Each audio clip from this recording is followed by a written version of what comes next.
Hi guys, welcome back on Tech Aid. We are providing you practical solutions to your problems, whether it's a simple hack or a step-by-step guide. We have got you covered. In this video, I will gonna show you that how to see Facebook Reels history.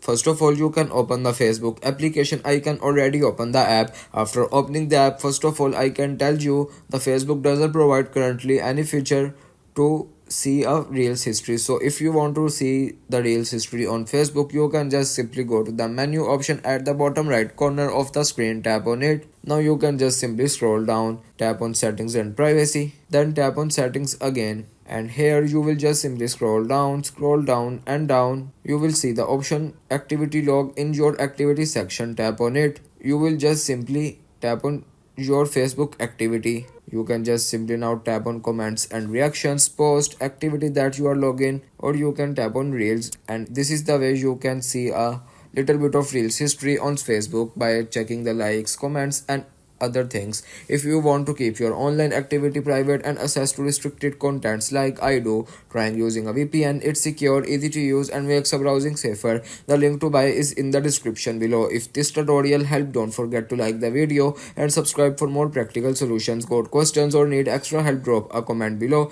and we will be happy to assist. See you in the next one. Thanks for watching.